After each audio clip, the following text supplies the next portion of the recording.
warahmatullahi wabarakatuh. Selamat malam semuanya. Perkenalkan, nama saya Andi Muhammad Arsa dengan NPM terakhir 37. Di sini saya dan kelompok saya akan mempresentasikan proyek kami yang berjudul Implementasi Algoritmik Struktur VIR menggunakan Python dari kelompok 8. Langsung saja. Dasar teori pertama itu pengolahan sistem digital. Digital Signal Processing atau bisa disebut juga DSP, merupakan teknik mengolah sinyal dalam bentuk digital agar informasi yang terkandung di dalamnya dapat dianalisis atau ditingkatkan kualitasnya. Salah satu proses yang sering digunakan dalam DSP adalah penyaringan sinyal menggunakan filter digital. Filter digital berfungsi untuk melewatkan frekuensi yang diinginkan dan merekam frekuensi yang tidak diinginkan, sehingga sinyal yang dihasilkan menjadi lebih sesuai dengan kebutuhan.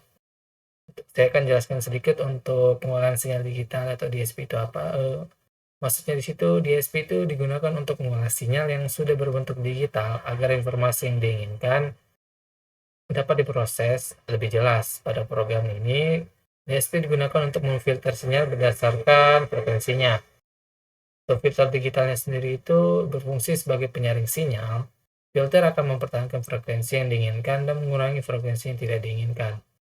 Nah, di sini kami menggunakan filter Finite Impulse Response, atau bisa disebut FIR. Nah, pada penelitian ini digunakan filter Finite Impulse Response, atau bisa disebut FIR. Nah, itu filter digital yang memiliki respon impuls terbatas dan bersifat stabil. Nah, filter ini juga menghasilkan sinyal keluaran berdasarkan penjumlahan hasil perkalian antara sinyal, masukkan dengan koefisien-koefisien filter yang dirancang.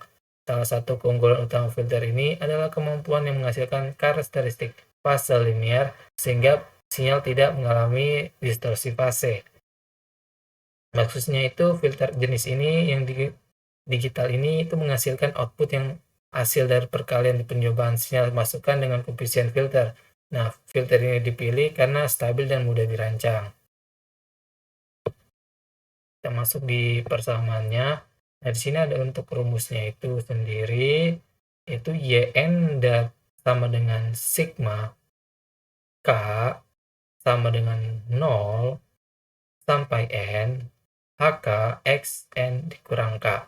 Nah, di sini ada simbol-simbolnya, ada pengertiannya juga. Yang mana YN itu sama dengan sinyal keluaran, untuk XN-nya sendiri, ini, itu sinyal masukan filternya. Sinyal masukannya untuk HK-nya sendiri, itu koefisien filter. Nah, untuk N-nya sendiri, nih, itu all order filter. Nah, filter ini tuh ada keunggulan masing-masing, atau dibilang keunggulannya lah di antara filter-filter yang lain, yaitu selalu stabil, tidak memiliki umpan balik atau feedback, dapat dirancang memiliki fase linier, dan mudah diimplementasikan pada perangkat digital. Nah, Baik, kita akan menyimulasikan sebuah studi kasus nyata, yaitu pembersihan noise pada perangkat medis pengukuran denyut jantung. Bayangkan jika kita punya detak jantung asli berfrekuensi rendah, yaitu 100 Hz, tapi karena ada inferensi gelombang elektromagnetik di sekitar alat, sinyalnya kemasukan noise frekuensi tinggi sebesar 700 Hz. Akibatnya, sinyal jadi rusak dan kotor banget.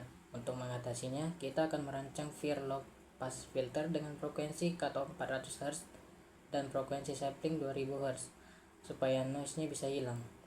Sekarang kita masukkan semua parameter-parameter studi kasus ini ke dalam program. Lalu kita jalankan simulasi.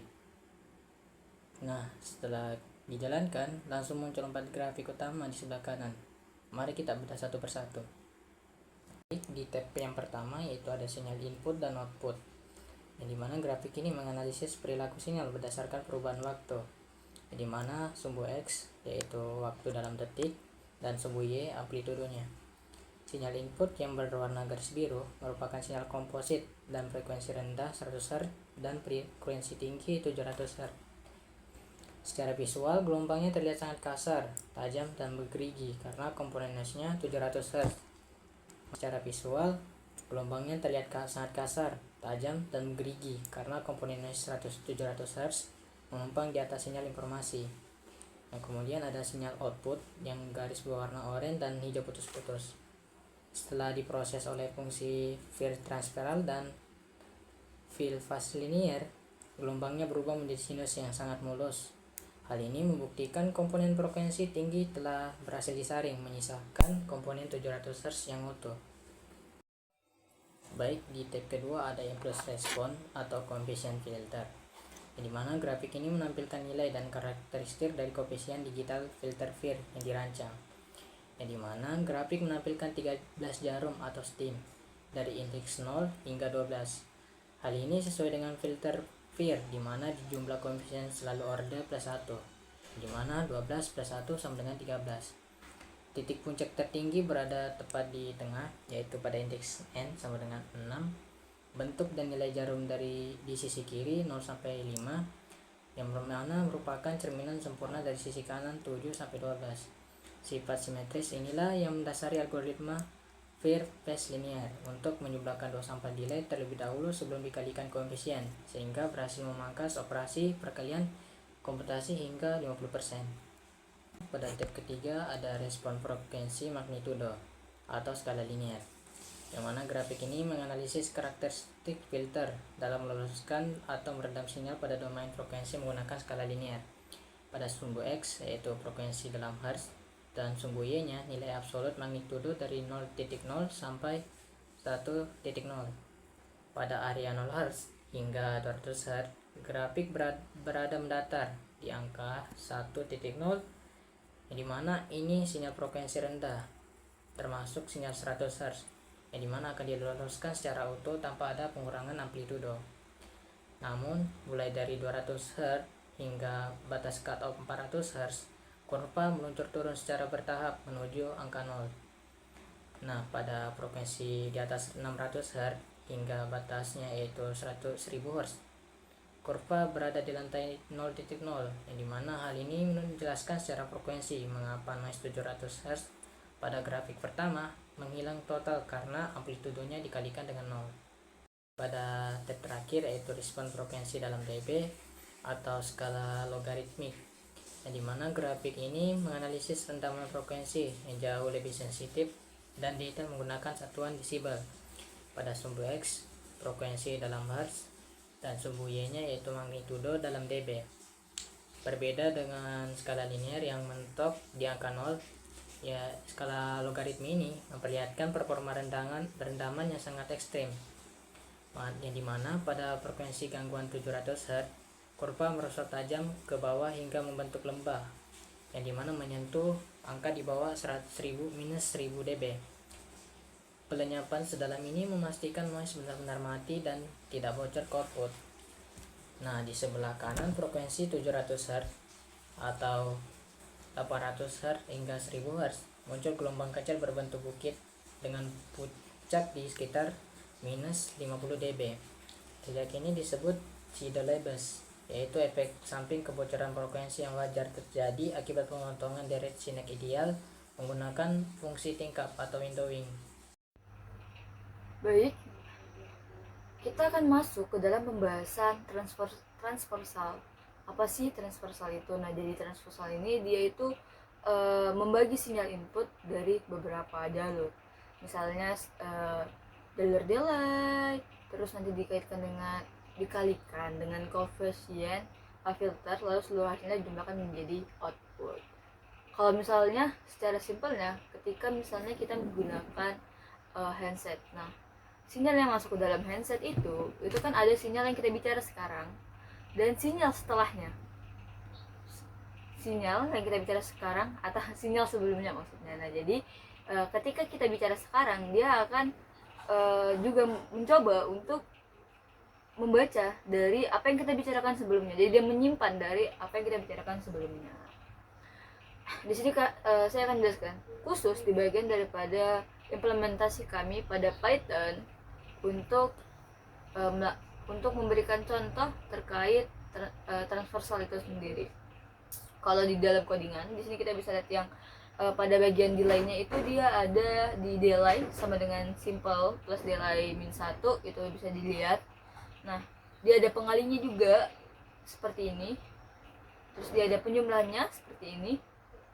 Terus nanti secara singkatnya sih ya, transversal itu pengalih, delay, sama penjumlah yang bekerja untuk menghitung output daripada if IR. Mungkin kita bisa masuk langsung ke dalam implementasinya. Nah, jadi di sini kami telah pada tampilannya itu ada implementasi algoritma struktur FIR-nya, di mana ada tampilan input dan output dari FIR LPF pada inputan. Tapi sebelum kita masuk ke dalam itu, kita harus mengisi inputan dulu yang ada di kotak sebelah kiri atas.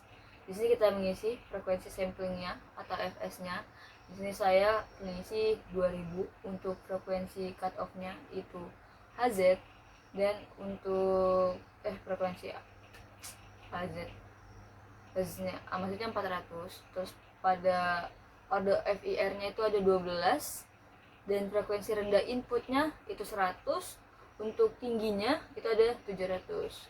Nah, untuk struktur implementasinya, karena di sini saya akan membahas terkait spesifikasi pada transversal. Tapi pada program ini itu kita bisa juga pada phase linear, ataupun kita mau menggabungkan dari keduanya itu sendiri. Tapi saya akan bahas terkhusus daripada transversal. Nah, ketika kita menjalankan, lalu ketika kita sudah selesai input, maka kita akan pencet di bagian jalankan simulasi. Nah, setelah menjalankan simulasi dengan inputan yang telah dimasukkan tadi, nah, pertama kita akan masuk ke dalam tampilan input dan output daripada FIR tadi. Nah, di sini grafik sinyal input dan outputnya itu dari filter FIR low pass filternya itu pada menggunakan struktur transversal, di mana garis yang berwarna biru itu merupakan input dari dua frekuensi, yaitu dari 100 Hz-nya dan 700 Hz-nya. Nah, karena kedua frekuensinya digabungkan sehingga bentuk sinyalnya tuh kompleks lah kelihatannya di sini. Nah, sedangkan pada garis berwarna oranye itu merupakan output melewati filter LPF-nya. Terlihat dari filteringnya, sinyal menjadi lebih halus. Hal ini terjadi karena komponen frekuensinya tinggi, yaitu yang tadi kita masukkan itu ada 700. Karena itu lebih tinggi tadi dari sinyal yang lebih rendah, sehingga dia lebih halus lah maksudnya, seperti itu. Atau delaynya kecil karena lebih besar tadi inputan untuk yang masuknya. Kalau misalnya kita lihat dari grafiknya, itu kita telah memisahkan sinyal yang rendah dari frekuensi tinggi sebagaimana karakteristik dari LPF. Terus kita masuk ke tampilan kedua, tampilan responsif atau respon daripada sinyal yang diterima. Pada tampilan ini itu menunjukkan impuls daripada sebuah respon atau koefisien dari filter FIR tadi. Nah, pada ini dia tuh dilambangkan dengan HN, atau itu huruf H yang dalam kurungnya ada N. Setiap titik pada grafik itu menunjukkan dari nilai koefisiennya dari FIR tadi untuk proses filtering, seperti itu. Terus kita juga dapat melihat di sini nanti itu akan dikalikan dengan input yang pada struktur transversalnya. Kita lihat dari pada kurvanya itu dia seperti itu, bahwa nilai koefisien terbesarnya itu dia berada di bagian tengah, yang menunjukkan data input terbaru memiliki pengaruh proses paling besar terhadap output filternya. Sedangkan koefisiennya itu dia di bagian pinggir memiliki nilai yang lebih kecil, sehingga pengaruh terhadap outputnya itu juga kecil. Nah, bentuk koefisiennya ini terlihat simetris ya, sehingga filternya memiliki karakteristik linear.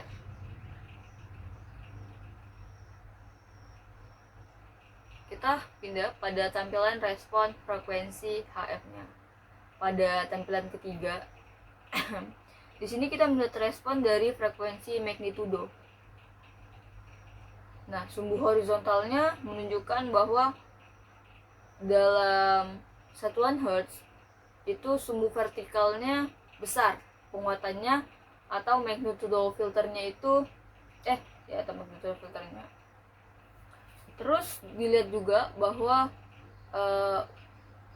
pada nilai yang magnitudo yang mendekati 1 itu rendah karena dia dilewatkan oleh filternya tadi. Tapi setelah dia melewati frekuensi dari cut off-nya, nah di sini kita lihat sekitar 400 Hz, itu nilai magnitudonya mulai turun mendekati 0. Nah, di sini kan kita bisa lihat bahwa frekuensi tinggi dapat dilemahkan oleh filter, sehingga grafik ini tuh bekerja lah sebagaimana low pass filter sesuai tujuan perancangan. Terus kita pada tampilan terakhir kita bisa melihat dari frekuensi decibel atau dB-nya. Dari grafik yang muncul sesuai dengan input tadi itu untuk tingkat pelemahan sinyalnya itu kita bisa lihat lebih jelas ya. Pada frekuensi rendah itu sekitar 0 dB bahkan dia. Berarti sinyal yang dia lewatkan itu tanpa pelemahan, dia gak ada lemahnya. Sedangkan sinyal tingginya itu ada 100 dB. Nah, ini berarti dia mengalami pelemahan yang sangat besar yang berhasil direduksi oleh filternya. Kalau kita lihat dari diagram apa sih namanya nih, sinyalnya itu dia semakin besar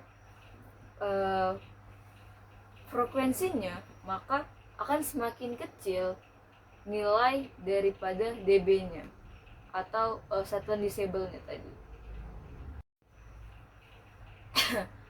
Itu kalau misalnya kita hanya melihat dari bagian kurvanya. Tapi di dalam implementasinya kami juga menuliskan terkait dari penjelasan. Kira-kira ketika misalnya seseorang ingin memahami FIR atau low pass pada FIR low pass filter, nah itu bisa dilihat dari penjelasannya yang ada di bagian kiri pojok kiri bawah. Di sini dijelaskan terkait jenis filternya, itu fs-nya, vc-nya, ordernya, atau jumlah daripada koefisien yang telah.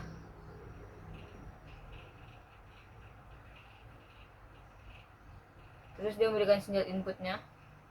Terus juga memberikan sebuah penjelasan di dalam karena ini penjelasannya dia memberikan alasan kenapa sih filternya yang dirancang ada LVF seperti itu terkait dari sesuai inputan yang masuk. Nah, dia memberikan sebuah perhitungan untuk transversalnya, terus cabangnya gitu kan. Kalau di dalam transversal itu intinya dia tuh ada 3, delay, pengalih, sama penjumlahan akhir.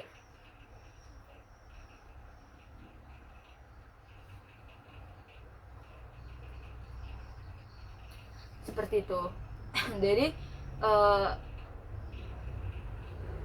implementasi yang dilakukan pada FIR low pass filter itu menggunakan kaitan dengan struktur transversal, itu memanfaatkan komponen delay-nya, gain, dan other-nya untuk memproses daripada sinyal input berdasarkan dia tadi koefisien FIR-nya yang telah dirancang lah seperti itu. Dari simulasi yang kita lakukan tadi tuh kita melihat filter itu mampu melewatkan frekuensi rendah dan meredam frekuensi tinggi sebagai karakter daripada low pass filter itu sendiri. Terus juga kita bisa dari output sinyal, impulse, respons, serta respon daripada frekuensi, dimana menunjukkan dari pelemahan atau delaynya tadi di atas cut off frekuensinya. Mungkin untuk transversal ini saja yang dijelaskan.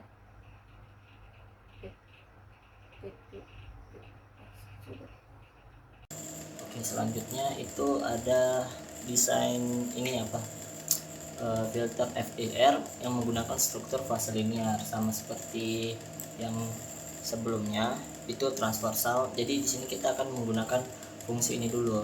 Ini fungsi untuk mengeluarkan atau membuat sebuah koefisien yang nanti akan digunakan di struktur fase linearnya nanti.